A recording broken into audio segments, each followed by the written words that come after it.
Alhamdulillahirabbil alamin. Assalatu wassalamu ala asyrafil anbiya'i wal mursalin wa ala alihi wa ashabihi ajmain. Yang saya hormati Bapak RW, Bapak RT, Bapak pengurus Masjid Mafasul Iman beserta jajarannya, Bapak Ibu jamaah Masjid Mafasul Iman yang dimuliakan Allah. Segala puji bagi Allah atas segala karunia-Nya. Alhamdulillah pada malam hari ini kita dikumpulkan Allah di rumahnya dalam majelis zikir yang penuh berkah ini dalam rangka peringatan Maulid Nabi besar Muhammad sallallahu alaihi wasallam. Bapak Ibu yang saya muliakan, biasanya kalau saya ceramah di tempat yang baru saya kunjungi, saya selalu membacakan hadis sahih Bukhari Muslim agar Bapak Ibu tidak merasa kedatangannya mendengarkan ceramah atau kajian ini sebagai amal yang ringan dan kecil. Karena ada orang Bapak Ibu datang ke masjid dengan ceramah itu kadang-kadang dek rasa sagan, rasa-rasa besok kan diperbincangkan orang awak, ya, atau dek malu disudui masjid, ya, atau sagan rasanya kalau tidak tiba, ya kan? Jangan Bapak Ibu merasa kecil datang ke masjid mendengarkan ceramah, bukan hanya untuk ceramah hari-hari besar. Asal ada kajian di masjid ini, usahakanlah datang. Karena hadis Nabi begini bunyinya, tidak satu hadis Bapak ya.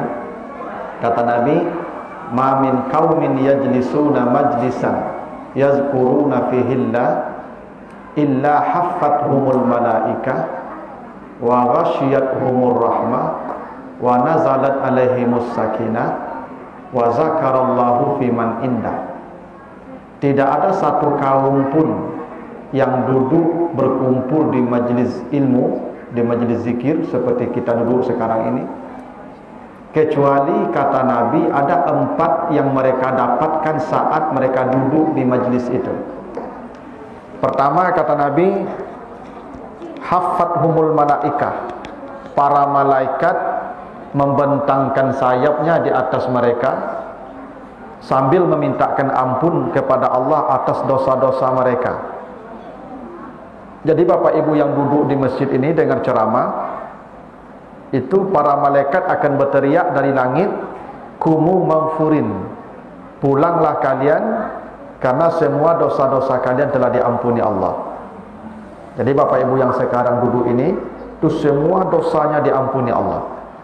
Satu. Tapi dosa saja Bapak Ibu ya, kalau hutang enggak ya. Kalau hutang tu tidak bisa lunas dengan ceramah Bapak Ibu. Dia harus dibayar. Makanya kata Nabi tidak akan masuk surga orang yang mati ya dalam keadaan berhutang walaupun mati syahid berkali-kali.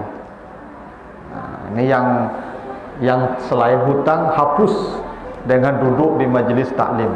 Itu satu ya, satu keuntungan. Yang kedua kata Nabi, wa ghasyiyatuhumur rahmah, Allah curahkan rahmatnya kepada mereka. Nah, rahmat Allah ini mahal Bapak Ibu. Kata Nabi tidak ada satu orang pun masuk surga dengan amalnya. Sebanyak apapun amal seseorang tidak cukup mengantarkan dia ke surga. Tak bisa. Bahkan Nabi Muhammad pun kata beliau, saya pun tak akan masuk surga dengan amal saya. Apa yang bawa orang ke surga? Illa ayataghammadani Allahu bi rahmatihi, kecuali rahmat Allah. Makanya ada orang yang sudah membunuh 100 orang kata Nabi. Dia ingin bertobat mendatangi majelis taklim, di tengah jalan mati, maka diukur langkah kakinya, berlebih 1 jengkal. Kata Allah ke malaikat rahmat, bawalah dia ke surga. Itu bukti rahmat Allah yang mengantarkan orang ke surga. Amal enggak, rahmat Allah. Dan disinilah tempat rahmat Allah. Yang ketiga, wa nazalat alaihimus sakinah, Allah turunkan ketenangan hati. Bapak Ibu kalau galau, kacau, stres pikirannya, maka jangan pergi cari tempat hiburan, jangan rekreasi, jangan jalan-jalan. Ya, di mana ada majelis taklim, duduk di situ. Insya Allah hati Bapak Ibu tenang itu. Saya yakin sekarang ni hati Bapak Ibu tenang yang duduk di sini. Walaupun banyak masalah tadi. Walaupun pulang beko banyak lo masalah, balik tuan boleh tanggung jawab itu. Tapi selama duduk di sini pasti tenang hatinya, Pak. Makanya jangan heran Bapak Ibu kenapa orang mendengar ceramah banyak nentang kaluk. Itu bukti sakinah. Tenang hatinya. Ya kalau tidak tenang hati tidak bisa lagi lalu lah, Pak. Percayalah kamu. Bapak Ibu kalau gelisah lah mau lalu. Tidak. Ada orang di rumah Pak payah lalu ya Pak. Lah di spring bed, lah idui AC, lah mati lampu, lah basal limui, bolak-balik. Kenapa hati lun tanang? Di masjid sakancang komik menyanda saya katonggaknya lalu. Itu kalau ndak rahmat Allah, kalau ndak ketenangan hati ndak bisa tu Pak. Itu bukti duduk di majlis taklim tu sakinah, hati kita tenang. Makanya saya kalau ada saya ceramah jamaah tidur, alhamdulillah saya baca Pak. Ndak kaberang boleh percaya lagi. Kalau lalu ibu lalu lah ndak bangun. Bonus tu. Duduk di majlis taklim tu tenang hati Pak. Ya. Makanya bapak-bapak dengar khutbah Jumat seperempat jamnya Pak Ibu berkaruhnya. Malah duduk sama dia kuat. Nah, itu mahal tu Pak Ibu. Artis-artis itu harus mengkonsumsi narkoba setiap malam untuk bisa tidur. Bara payahnya lalu tu. Kompiti banyak, rumah rancak terkenal, tapi hati tidak tenang. Makanya besok kalau ada ceramah di masjid, siap sedang kita ceramah, tibulah kamari, minimal pelalo saya kamari. Itu bonus datang ke majlis taklim tu hati kita tenang. Kalau dengan ceramahan kepayah mana kini Ibu? Ceramah aku, ceramah ustaz-ustaz yang lain tu kini aku berserak-serak saya di YouTube Ibu. Kali saya di YouTube tu ceramah Maulid 1001. Lalu saya lupa golek-golek di kasur dia. Ngapa ya payah kamari? Cuman kalau Bapak Ibu datang ke sini, 4 dijanjikan Allah. 1 ampunan, 2 rahmat, 3 sakinah, 4 dibanggakan Allah di hadapan para malaikat. Bahkan kaki Bapak Ibu dihitung per langkah ke sini. Kata Nabi selangkah dia ke sini itu sama dengan puasa setahun dan salat malam setahun. Likulli khutwatin yahtuha ajru sanatin siyamuha wa qiyamuha. 1 langkah kaki orang datang ke majlis ilmu itu setara dengan setahun salat malamnya, setahun puasa sunatnya. Itu makanya Bapak Ibu kalau pergi ke masjid mendengar ceramah, sunnah Nabi ambil jalan yang melingkar panjang. Itu langkah. Dia ibu apa-apa yang disubriku rumahnya besok ada ceramah sekok kami lewat kota. Lima masuk ni Pak. Bisa gitu. Jangan ke sini masuknya Pak.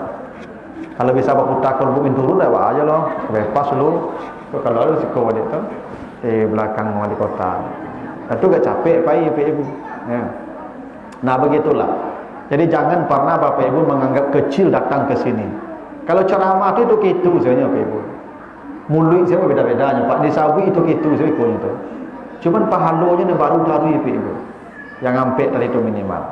Nah baiklah Bapak Ibu. Biasanya saya ceramah tu habis maghrib. Di mana-mana ceramahnya habis maghrib. Memberhentikannya gampang. Berbunyi alarm Isya, otomatis berhenti. Nah sekarang kita ceramahnya sudah Isya. Alarm cik ditunggu oleh alarm subuh. Ya nampak. Tak ada alarm ni Pak. Cik saya alarm ni semua subuh lah. Ancak bayu-bayu tu. Nak supaya jalil lah. Aku mengecek Bapak Ibu jalil lah. Dah ngamuk kan. Boleh kau hilang-hilang cik-cik. Saya pun berhenti je lah. Sepakat waktu dulu barang ini Bapak Ibu taluk dengan ambil ceramah. Sampai sudah tu tak bawa ukuran lah tu. Ya. Ukurannya setengah jam 45 minit, sejam. Boleh taluk di Bapak Ibu 45 minit. Lah ya. Jadi yang 45 minit agak saya beko jarum panjang sampai jam 4 sampai yang ku 4. Paling lama Jadi sampai yang kuampek jarum panjangnya berhenti oleh sudah tak sudah berhenti. Karena nak kesudah ke ilmu ke semalam Bapak Ibu. Tayolah kamu. Karena kata Nabi belajar tu minal mahdi ilal lahdi. Dari ayunan sampai ke liang lahat.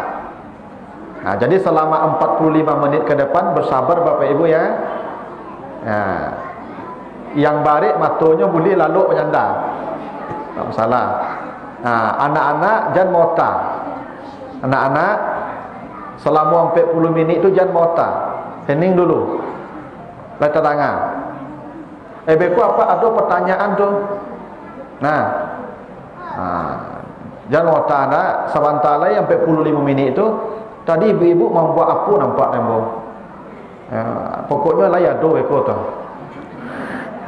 Ya. Ibu-ibu jadi kalau ada dulu dah. Ambo kalau lah kalau kuih tu berhenti lah. Ya. Kadang ibu-ibu ku pencamin nampak dia ceramah lu boleh le kuih aja bagi pak.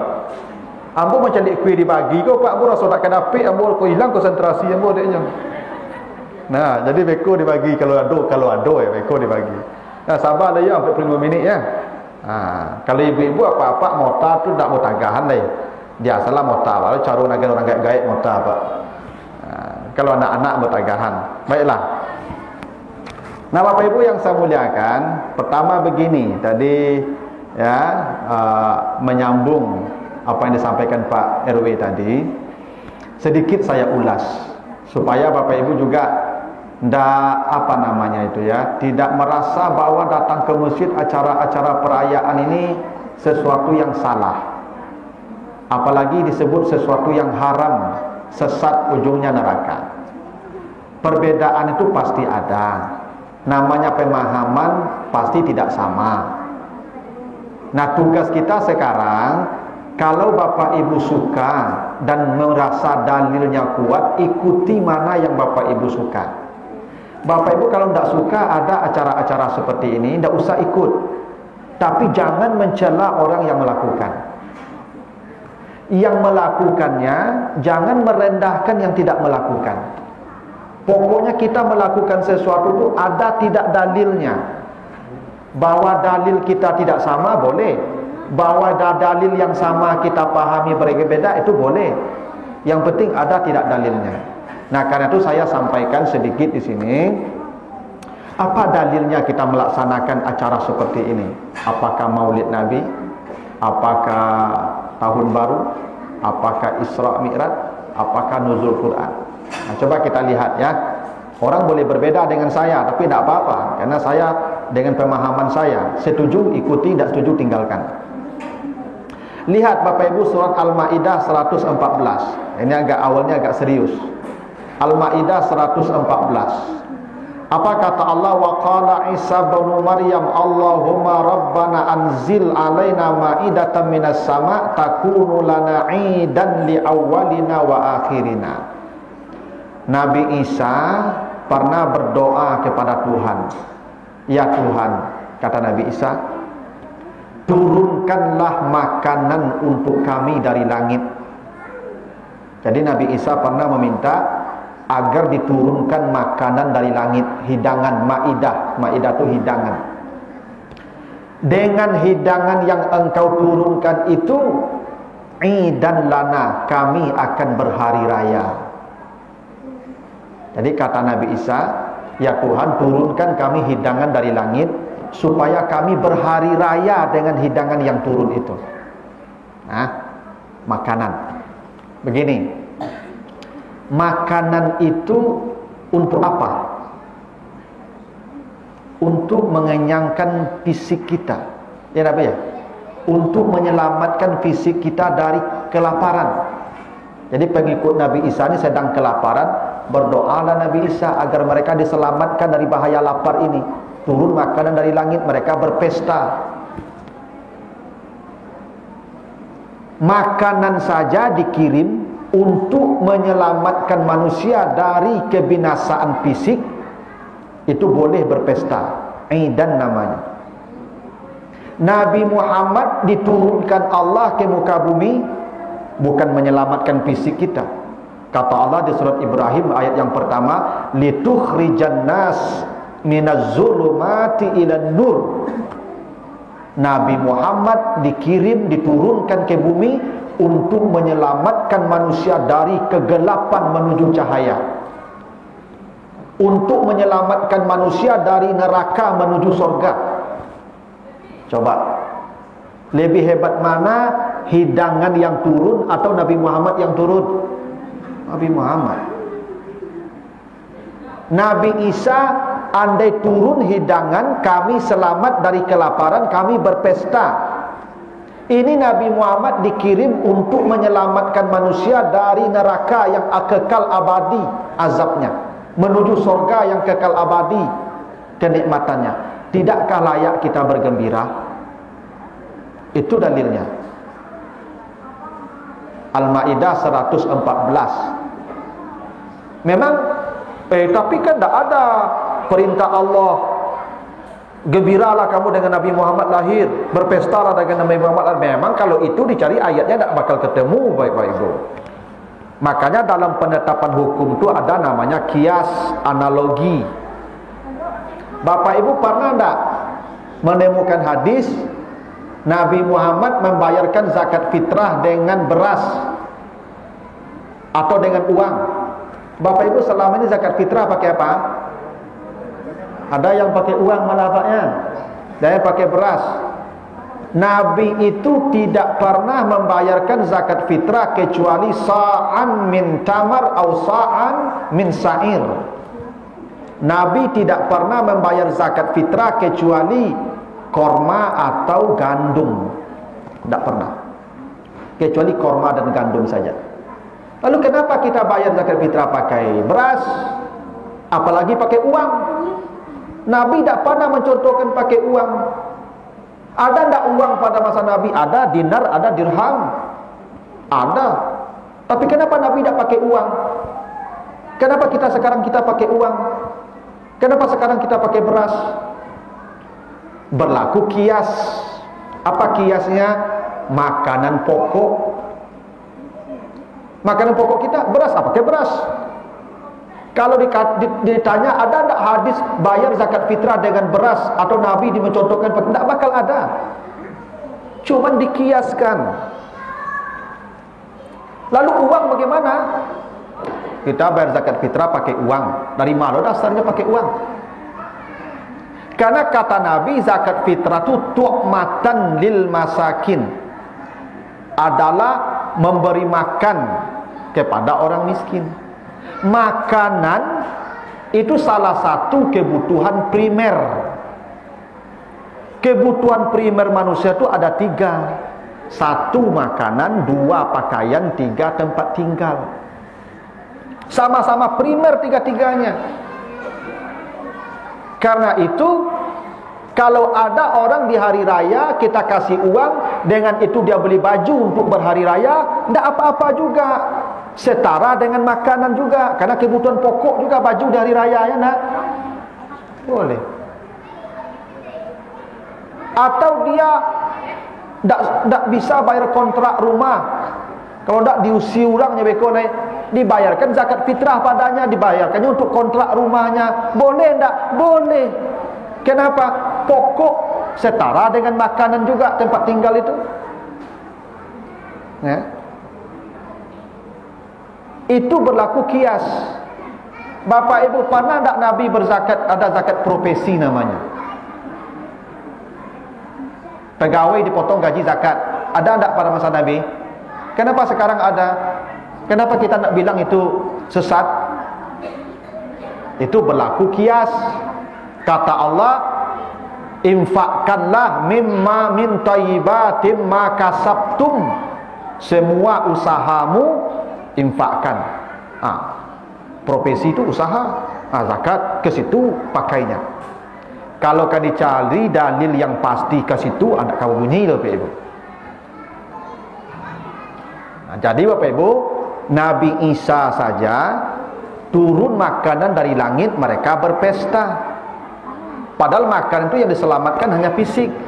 Nabi Muhammad diutus ke muka bumi untuk mengeluarkan manusia dari azab, dari siksa, dari neraka, dari kesesatan menuju cahaya dan surga. Tidakkah lebih layak kita bergembira? Itu dasar pertama. Yang kedua, apa kata Allah? Qul bi fadlillah wa rahmatihi fabizalika falyafrahu. Disebabkan rahmat Allah atas kamu, maka bergembiralah kamu. Disebabkan rahmat Allah, bergembiralah kamu. Allah memerintahkan kita untuk bergembira dengan rahmat Allah. Nabi Muhammad diutus untuk apa Bapak Ibu? Coba lihat nanti Al-Anbiya 107. Wa ma arsalnaka illa rahmatan lil alamin. Kata Allah, kami tidak mengutusmu Muhammad kecuali menjadi rahmat bagi alam semesta.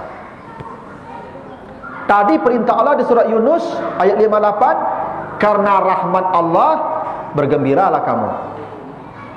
Salah satu rahmat Allah dan yang paling besar Nabi Muhammad.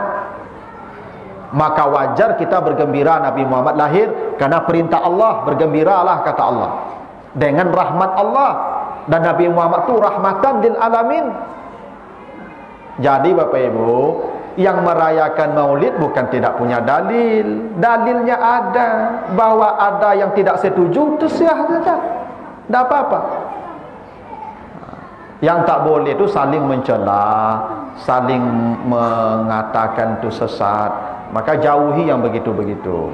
Nah, begitulah Bapak Ibu ya, mengulas ya apa yang dikatakan Pak RW tadi, agar Bapak Ibu ya acara-acara seperti ini jangan sampai heboh pula. Yang datang alhamdulillah, nanti kita lihat di surga, kita sama-sama masuk surga. Ya, pintunya beda. Karena pintu surga itu tidak satu. Jangan dipaksa orang masuk dengan pintu yang sama dengan kita. Tanya pintu surga itu. Nah, bicara tentang maulid ini, sejarah hidup Nabi, tidak cukup waktunya 2 jam 3 jam. Saya Bapak Ibu pernah kuliah dulu. Ada mata kuliah Sirah Nabawiyah namanya, biografi Nabi. Itu kuliahnya 4 SKS, 32 pertemuan kali 90 menit. Lama dapat 32 pertemuan ya, kali 90 menit. Sekarang dalam waktu 40 menit kurang, saya akan padatkan materi. Tidak mungkin Bapak Ibu, saya pun tidak kuat menyebutnya itu. Nah, sekarang kita mulai saja dari nama beliau ya. Pak Ustaz, tolong anak-anak yang di luar tu dikurangi suaranya. Anak-anak Pak yang di luar tolong suaranya dikurangi ya. Kalau tidak bisa kurang suaranya, cari tempat yang agak jauh dulu. Beko ketika mulai hidangan balik mari balik. Nah.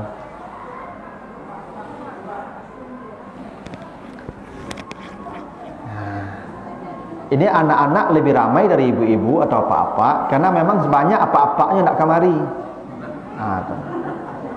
Nang kamari anak-anak asalnya. Kalau apaknya kamari takutnya mebu, nak berang rumah itu. Maka ada mebu tu ratu-ratu dan apaknya nak disiko. Itu dima-dima penyakit mulai itu yang dikirim utusan saya. Nah, ya kalau dalam jangan ribut anak-anak ya. Baik. Namanya Muhammad ya, Muhammad. Apa arti Muhammad? Apa arti Muhammad? Arti Muhammad. Siapa namamu? Siapa namamu? Uzza. Uzza. Muza. Musa atau Muza? Muza. Kok pakai Z? Udahlah, tak apa-apa. Tanya bapaknya dia apa artinya. Ya. Apa arti Muhammad Muza? Muhammad apa artinya? Jangan tanya kawan. Dawek salah. Apa artinya Muhammad? Tak tahu. Tak tahu ya. Jak sana mu? Adib. Habib. Habib. Apa arti Muhammad Bib? Tak tahu. Siapa yang tahu? Siapa yang tahu? Ya awak nak menjadi lagu belakang lu awak. Yo, siapa namamu? Rafa. Apa ti Muhammad Rafa? Hah? Siapa nama? Oh, Adi. Nama dia mana lah? Kok ada Adi sih?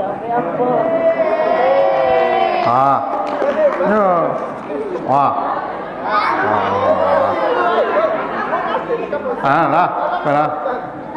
Lah. Antuk-antuk saya, beko ada pertanyaan cila itu. Lah. Pak cili-cili piti apa boleh cukui ndak lai? Oh, lai lai banyak lah. Nah, pokoknya asal tanang ngatur pembagian. Nah, tapi kok mota ndak pak suruh lah. Nah, kan menyasar kan tadi indah. Nah. Alah. Nah, pokoknya asal tanang dapat pembagian. Nah, jadi Muhammad ya Muhammad, ibu-ibu ndak lah ya, ibu-ibu kau minta saya kapak rumah. Untuk ibu ada kuis lah untuk anak-anak saja.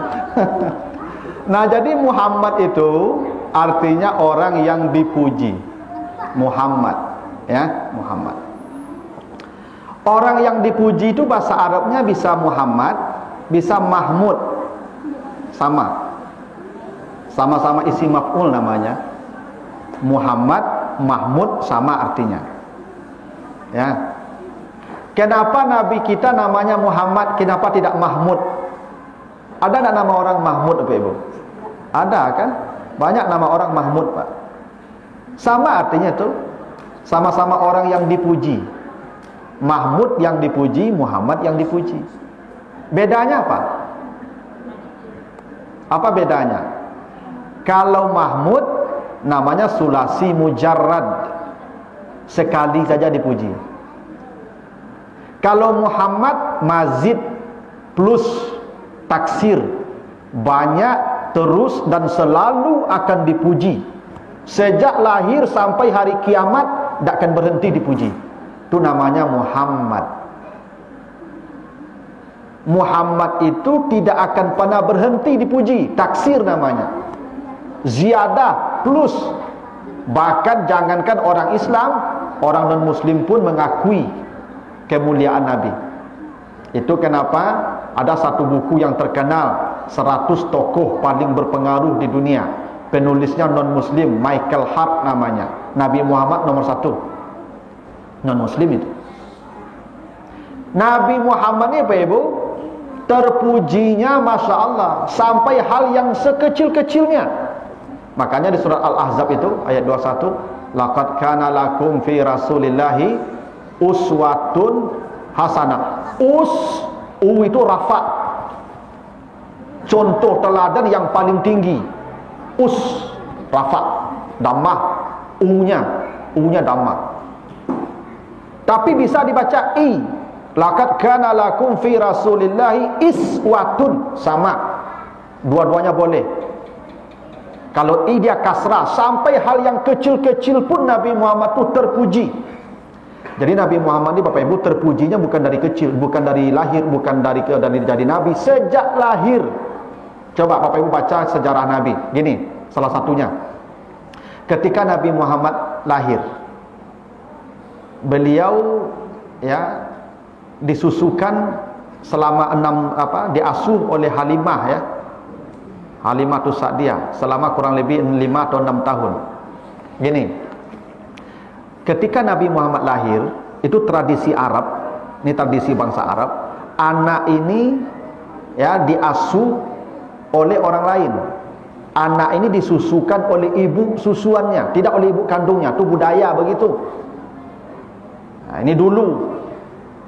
Setelah Nabi Muhammad jadi nabi, turun surah Al-Baqarah 233 berubah.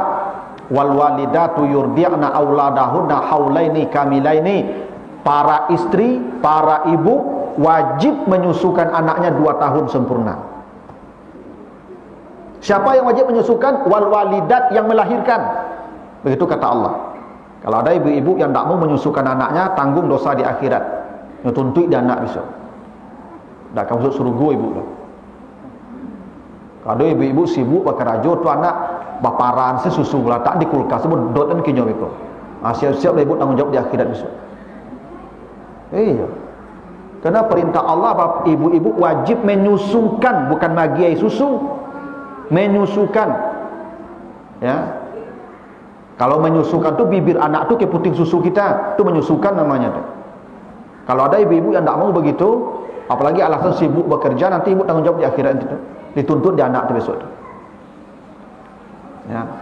Tu baca dulu Ustaz atau longsong Ustaz, anak lah kadang-kadang, ya. Imbau anak tu namanya.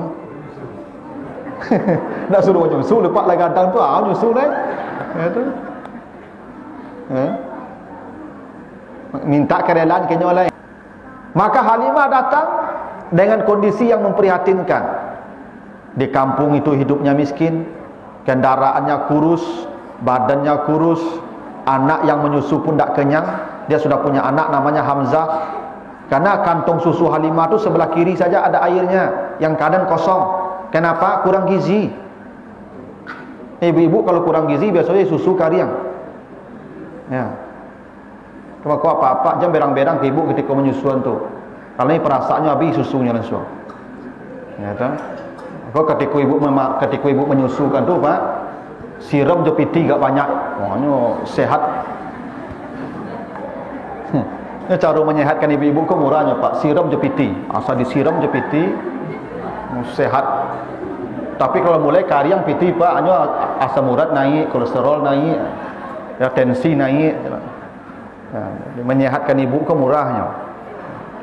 Iko piti lah kurangnya menyusukan diseringin itu sebentar Pak. Kariang susu capek. Itu. Nah, ini Halimah ni kurang gizi. Tapi karena tuntutan hidup, karena hidup susah, ya cari je lah anak kat surang lain. Ya, ekonomi payah di kampung. Baiklah, berangkat dengan suami ke Makkah. Kawan lebih tiba di Makkah, lebih dapat anak yang kena disusukan. Tinggallah ci anak leh Nabi Muhammad kuah. Tak ada orang nak buat beliau lah. Kenapa? Anak yatim, tak bapak lah. Sebab dulu ibu, ya memang dalam Islam begitu, manusia anak, maka yang wajib disantun itu anak yatim. Karena kalau anak yatim mati bapaknya, dia kiamat itu, tak ada lagi menanggung hidupnya. Apalagi kalau bapaknya mati, nanti ibunya menikah dengan laki-laki lain, akan dibawa oleh suami yang baru, anak tinggal dengan keluarga ayah. Begitu aturan dalam agama ini. Itu maka yang wajib disantuni anak yatim. Anak piatu yang mati, induknya tidak wajib santuni. Kenapa? Apaknya doh. Apak tanggung jawab kasih nafkah sampai menikah.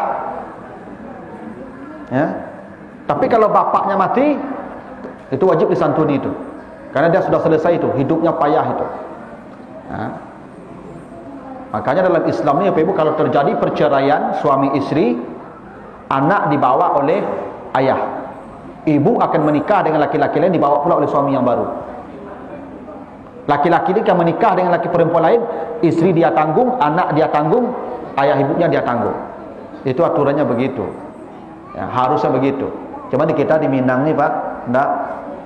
Kau acarai Pak, dan apa lapis paisanya deh. Dan anak tinggal je duduk. Ya kan?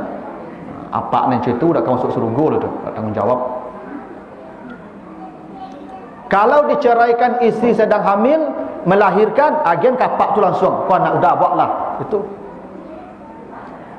Oh, tolonglah susun anak awak kau. Barang sebulan.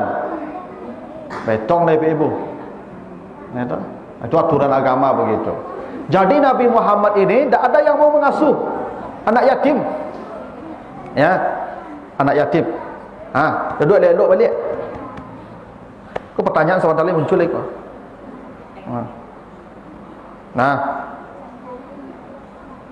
Untuk muka. Dah. Lalu datang Halimah. Kau datang lambik kau. Anak rabih, tinggal cik leh. Bersobok laju kakek Nabi Abdul Muttalib.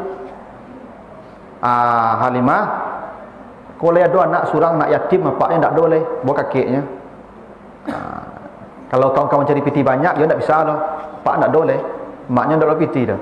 Tapi kalau engkau mau membelanya, bawa lah. Mudah-mudahan Allah berkati engkau. Bayulah juda lu badah. Aku seorang tinggal anak aku, anak yatim lu kira tak berapa lah. akan cari piti dah kerapik untuk lah ke. Pakai cia udahnya. Kalau mereka tuju dia kan buatlah caknya. Kau nak kau menyusuannya. Enak. Jadilah dibuatlah, diangkit. Naluri seorang ibu disusukanlah oleh Halimah ke yang sebelah kiri yang ada air susunya, yang anaknya menyusu di situ. Diceritakan Nabi Muhammad ketika disusukan ke yang sebelah kiri, Nabi menutup mulutnya rapat-rapat. Tak mau. Padahal usia Nabi baru 7 hari. Karena Nabi sebelumnya menyusu dengan Suwaibah, budaknya Abu Lahab. Heran Halimah, nak ketik kau tak mau menyusu kau. Biasa nak ketik kau ka jawinya lo, jawi susu jawi tu kau tu. Kau tak mau dah menyusu. Balah caranya nak. Nah, Halimah iseng salah, diputar kepala Nabi, diletakkan ke yang kanan yang kosong yang tak berisi itu. Dan Nabi membuka mulutnya dan menyusu. Itu mukjizat pertama. Penuh kantong susu Halimah ketika itu, dan 2 tahun Nabi menyusu di situ. Pertanyaannya Bapak Ibu, kenapa Nabi tidak mau menyusu yang sebelah kiri?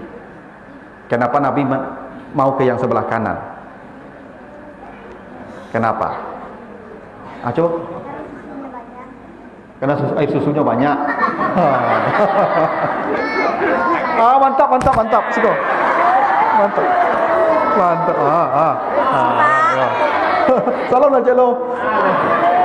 Kan iya tu Pak. Manga Nabi Muhammad menyusu kena suhu, banyak situ tadi susu. Lah panu dah namu situnya lah. Iya. Santiang tu. Nah.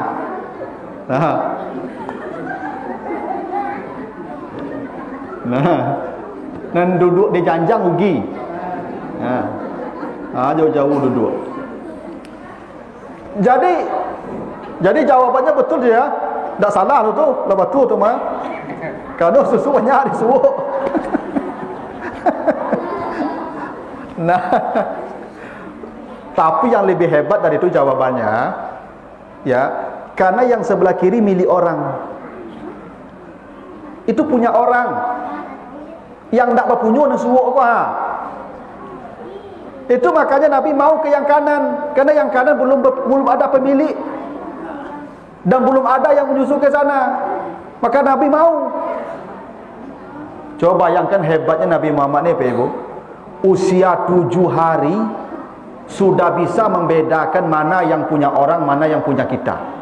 Ikulah putih rambut kadang-kadang tak beda punya orang punya awak dah. Kan tak? Hebat Nabi Muhammad tu betul. Maka wajarlah Nabi Muhammad ni. Begitu. Nah, ibu gak kajang galak ibu Pak. Tak rasa dek balik. Nah jadi Bapak Ibu, itu bukti Nabi Muhammad tu Muhammad. Terpujinya bukan hal yang besar-besar saja. Tidak. Dari hal yang kecil bahkan sejak dilahirkan sudah menampakkan sifat terpuji. Ini bukan hanya ya kepada keluarga, bahkan kepada musuh, kepada orang yang membenci beliau. Ya. Nampak sifat-sifat terpuji beliau itu sejak dari lahir. Bahkan sampai di Bani Sa'idah itu hujan banyak turun, warga menjadi bahagia, ternak banyak yang berkembang biak semua. Itu dapat berkah dari Nabi Muhammad. Ya.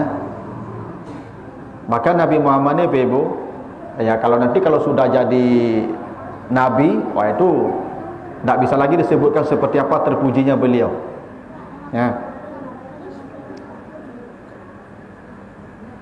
Pertanyaannya Bapak Ibu, kenapa Nabi Muhammad itu menjadi manusia yang sangat terpuji? Kenapa begitu sempurnanya keterpujian Nabi? Karena Bapak Ibu, hidup Nabi itu dari awal sampai meninggal didesain oleh Allah untuk jadi contoh bagi kita. Tidak ada satupun dari perjalanan hidup Nabi itu yang kebetulan, kecuali semua didesain dan kita tinggal ikuti saja. Coba lihat, Kenapa Nabi Muhammad begitu sempurna akhlaknya, keterpujiannya? Siapa bapaknya? Abdullah. Abdullah itu adalah, kalau perlu baca sejarah, pemuda yang paling baik di kota Makkah pada saat itu. Semua wanita-wanita di Makkah itu berharap jadi istri Abdullah. Jadi Abdul Muthalib ini punya anak laki-laki 10 anaknya, Pak Ibu. Dia pernah bernazar. Apa nazarnya? Ya Allah, kalau saya punya anak laki-laki 10, nanti saya sembelih satu. Betul 10 dah dapat anak laki-laki. Karena dulu orang Arab tu anak laki-laki kok berharga, penting. Buat mereka suka berperang. Yang bisa berperang laki-laki, kalau perempuan banyak menangis biasanya. Mereka berdagang antar benua. Itu perempuan tak bisa ikut, mereka nyerampuk orang mereka, laki-laki. Kalau perempuan itu mengabdian sepandainya. Ya. Dari dulu, kalau sekarang banyak perempuan yang menghasilkan, Pak. Dulu perempuan itu kan mengabdian saja. Maka tidak dianggap penting perempuan. Maka kalau lahir dibunuh. Wa izal mau'udatu su'ilat bi ayyi dzambin qutilat. Dibunuh kalau dia lahir, dikubur hidup-hidup. Ya. Maka Abdul Muthalib bernazar, kalau dapat anak laki-laki 10, itu saya sembelih satu. Betul 10. Yang terakhir itu Abdullah, bapak Nabi. Dan ketika Abdul Muthalib hendak menunaikan nazarnya, hendak disembelih, penduduk kota Makkah serempak menghalangi, biar diganti dengan 100 ekor onta. Maka digantilah bapak Nabi dengan 100 ekor onta. Itu makanya dalam hadis sahih Nabi berkata, "Ana ibnu Zabihain," saya anak 2 orang yang hampir disegorok. Dulu Ismail, kakek buyutnya, hampir dah bielai, ganti jo kambing. Sekarang ayahnya, hampir dah bielai, ganti junto. Kenapa orang Makkah menghalangi? Karena Abdullah ini adalah pemuda yang baik, saleh. Maka saya tidak menerima ada orang mengatakan bapak Nabi itu masuk neraka karena belum beriman. Memang ke Nabi Muhammad beliau belum beriman karena beliau belum lahir. Tapi bapaknya mengikut ajaran Ibrahim, nenek moyangnya. Hanif namanya. Salat mereka itu, puasa mereka itu pengikut ajaran Ibrahim. Ya. Nah, maka bapak Nabi ini pemuda yang saleh. Ya mana saleh, Pak. Itu makanya usianya 23 tahun. Mati lah.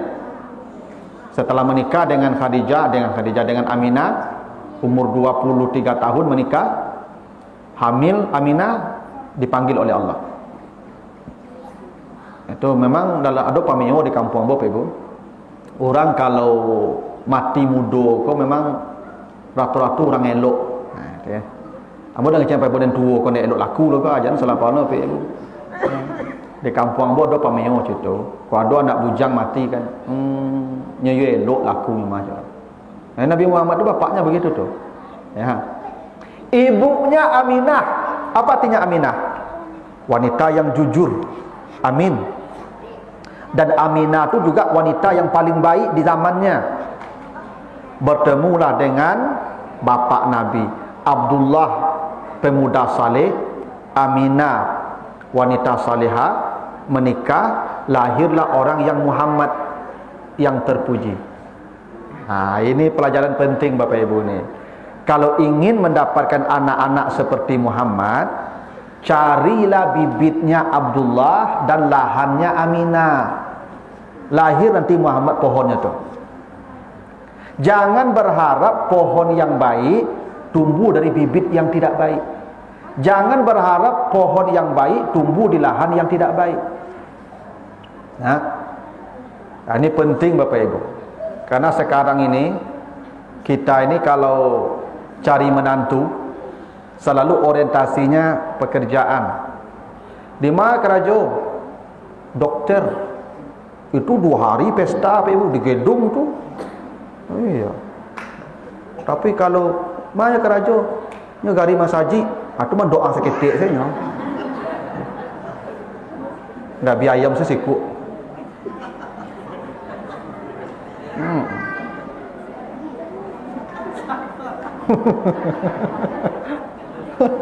Iya Pak. Ada yang salah dah awak ke Ibu. Tidak apa-apa mau dokter, tidak apa-apa, tapi dokter yang saleh, yang mengerti agama. Harusnya Bapak Ibu yang dapat menantu Ustaz Karim Masaji, ikut seminggu pestanya. Walaupun tidak boleh seminggu pesta ya, tapi harusnya. Kenapa? Ibu, kalau dokter menantu ibu, piti banyak nak. Sanang anak ibu kecil nak. Berapa tahun anak ibu sanang jenyo? Paling 70 tahun mati biko tu. Sasanang-sanang orang mati biko tu. Tapi kalau anak bapak ibu menikah jo beliau ko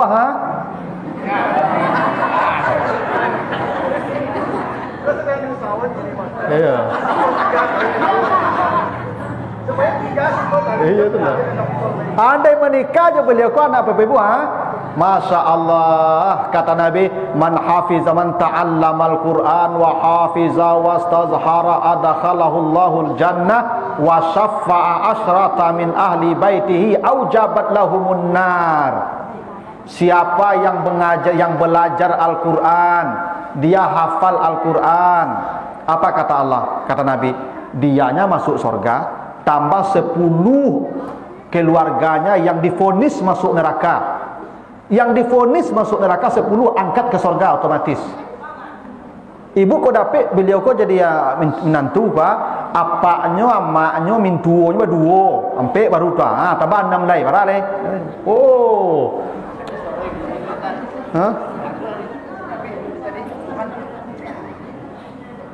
Kira-kira kalau ikut menantu bapak ibu pada hari pesta ndaknya tu.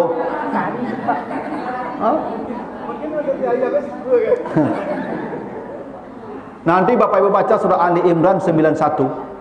Surah Ali Imran 91. Besok di akhirat ketika manusia hendak dihadapkan ke azab neraka, manusia berkata kepada Allah, andai mereka hari itu punya emas mil'ul ardi zahaban, andai mereka punya emas sebanyak bumi, segadang bumi ameh Pak Ibu, laftadau bihi min azabi yaumil qiyamah, mereka akan menyerahkan emas yang segadang bumi itu asal selamat dari azab. Segadang bumi amehnya nyo ganti tu mah. Ikut 10 nyo selamatkan. Bara mahanya apa itu?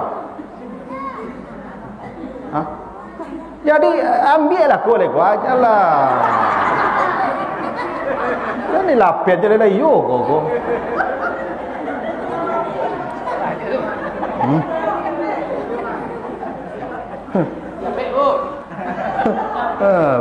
Apa rekomendasikan lah yo kau Pak Ibu.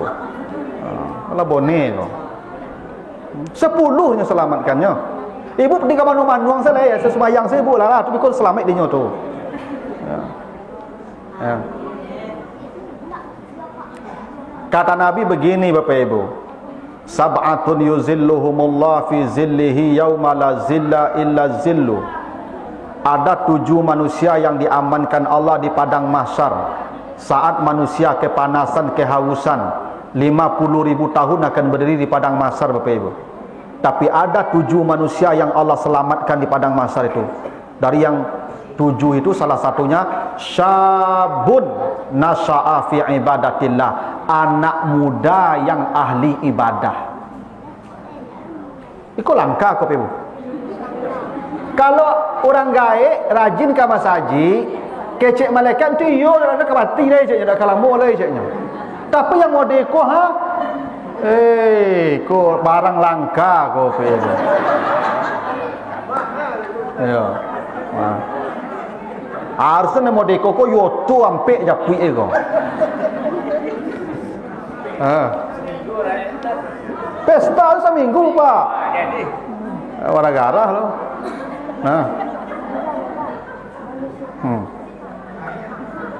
Ya. Bahkan ada lagi diselamatkan kata Nabi siapa? Rajulun mu'allakun kalbuhu bil masajid. Orang yang hatinya tergantung di masjid. Hatinya tergantung di masjid, selamat.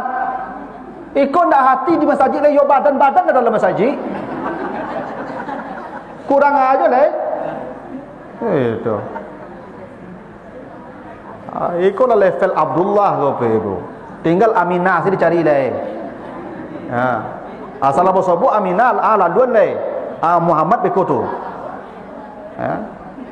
Kadang awak aku kalau cari minantu pe ibu, kadang dulu orang kan kini musim kawin jobule. Bako jobule kawin perbaikan keturunan. Kalau jobule kawin duang mancuang, mato hijau, hijau atau biru? Hijau kok jojin nak, mato biru, kan? Badan tinggi, ya kan? Kulit putih. Itu tujuannya menikah jobule. Kalau itu tujuan menikahnya, sama aja kudu. 3 lihasabiha, karena keturunan, anak pejabat, anak wali kota, anak bupati, nak apa-apa. Yang keempat kata Nabi lidiniha, tapi yang paling beruntung lidiniha, taribat yadah, dia paling bahagia dunia akhirat kalau dengan agama. Karena kalau cantik tak permanen. Cantik tu berapa lama? Paling 45 tahun. Sampai 5 tu labi tu. Itu kalau pandai perawatan. Kalau lecok spa. Kalau ibadat baris saya tak. Sampai 10 selesai itu. Lagi apa-apa kau kayak simpili lo merawat ibu. Lai hitam pipi ibu kenyal baju rawit padia saya. Harusnya apa-apa aku dicalik mungku ibu ko. Lah mulai ada flek hitam, apa ya perawatan. Itu harus.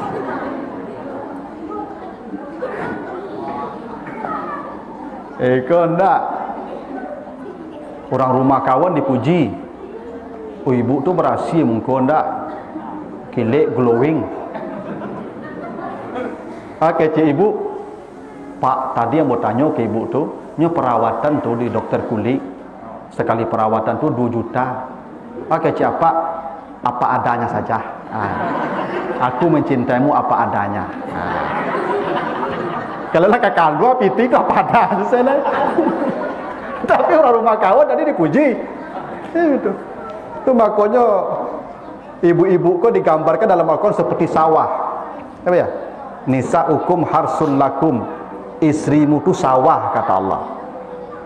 Sawah itu pertama aliri air yang cukup, bikin dia sehat, subur. Caranya aliri piti yang banyak. Itu tadi tu.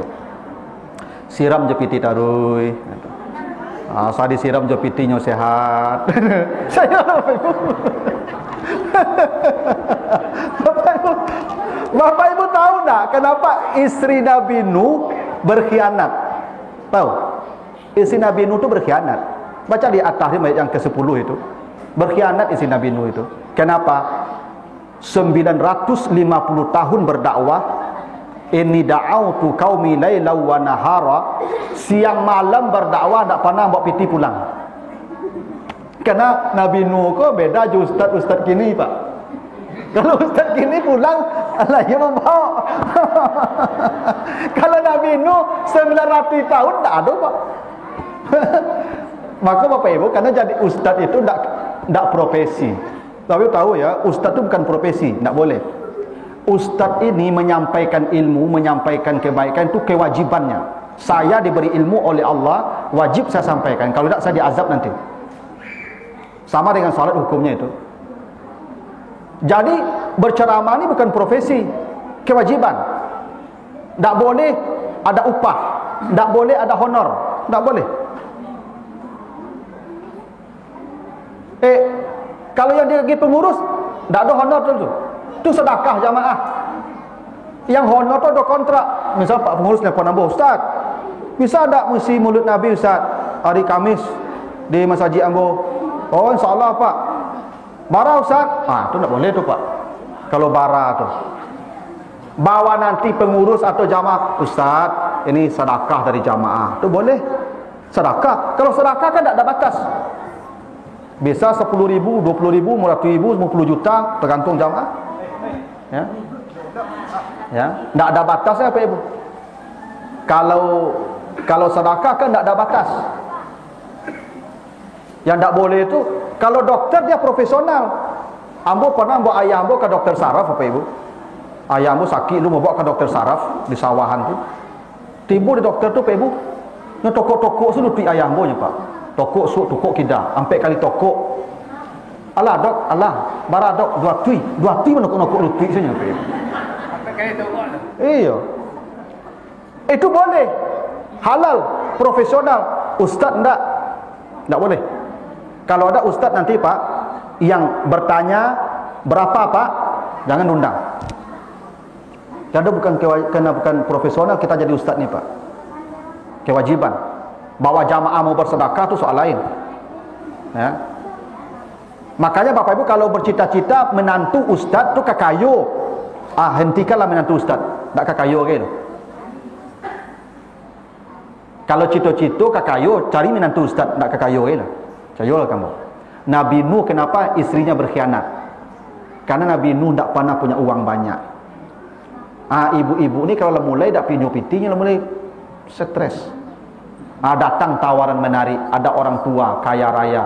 Kalau engkau mau mematai-matai Nabi Nuh, suamimu, lapor ke orang-orang yang membencinya, setiap hari terima uang. Jadi ibu-ibu kau kalau bermasalah ketika piti tidak ada, tu dah sajak Nabi Nuh leh. Tak kini je lah. Ya. Bapak bacalah surat Al-Ahzab ayat 28 ya. Surat Al-Ahzab ayat 28 itu istri Nabi itu pernah demonstrasi. Setelah Khadijah wafat, Nabi kan punya istri 9. Yang 9 ni pernah demo Pak Ibu. Yang mereka demokan minta ameh. Sajak menikah jo Nabi tak pernah pakai barang ameh. Ibu-ibu kau di Madinah banyak pitinya kayu-kayu pakai barang ameh. Istri Nabi tak pernah pakai barang ameh sejak menikah dengan Nabi. Memang Nabi tak pernah pakai barang ameh. Dan tak ada pembalinya. Nabi itu tak kayu ketika berdakwah Pak Ibu. Walaupun Nabi kalau mau minta ke Allah bisa. Wala saufa yu'tika rabbuka fatarda. Kalau bukit minta jadi ameh bukit dia mah. Tidak. Akhirnya ibu-ibu kau, istri Nabi kau demo ni. Mencari ibu-ibu di Madinah kau pakai barang ameh banyak. Kan ibu-ibu kau gitu penyakit kalau nampak kawan pakai ameh, nya naik apunya tu mah. Ya. Asam uratnya. Apa lagi?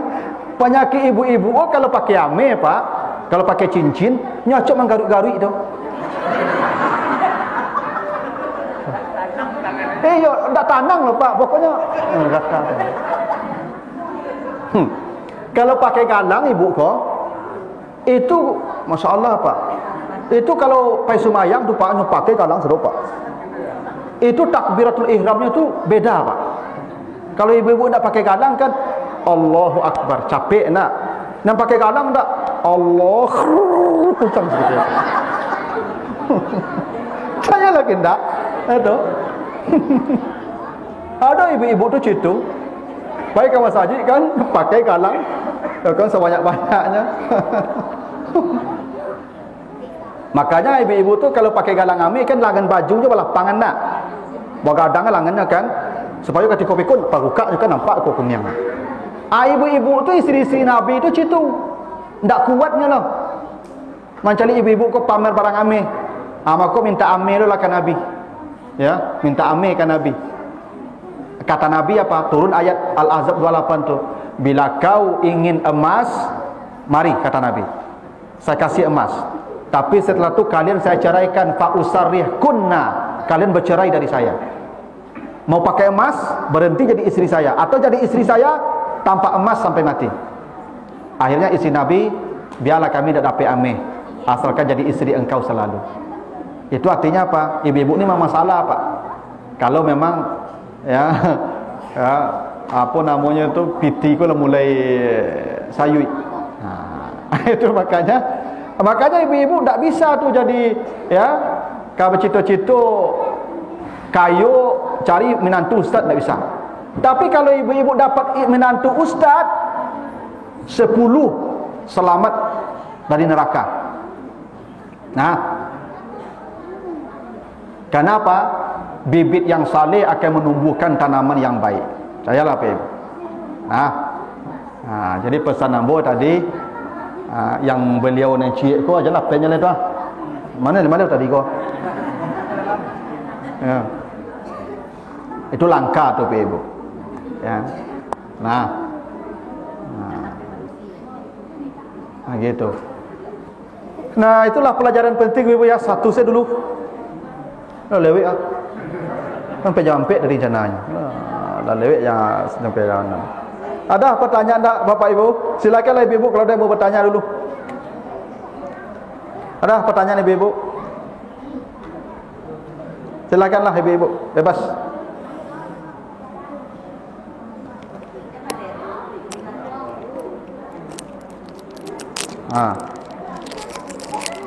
Silakan Bapak Ibu, ada pertanyaan? Bismillahirrahmanirrahim.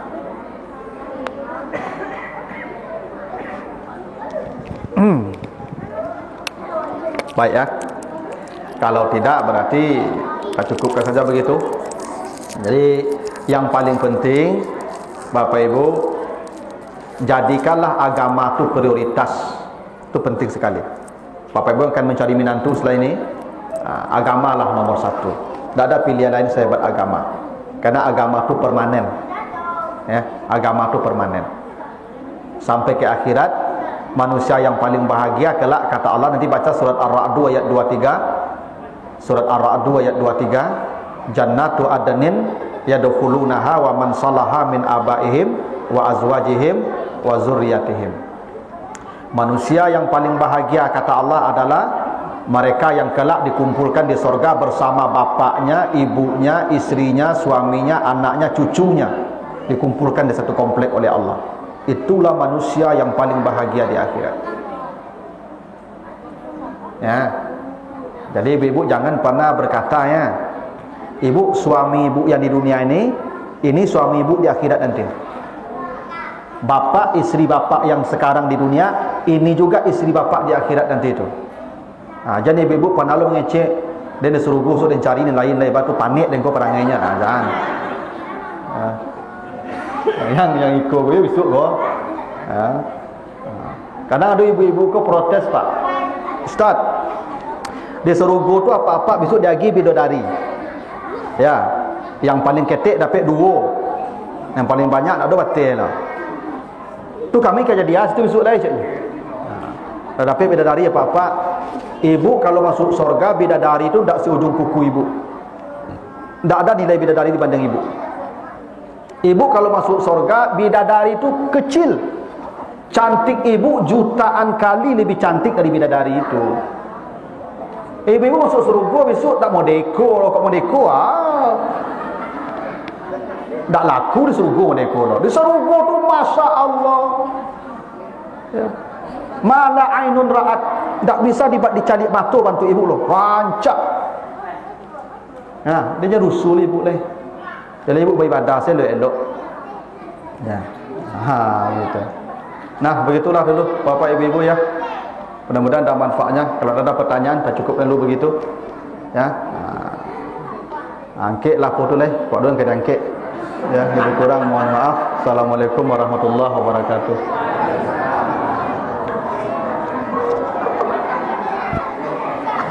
Dilarang.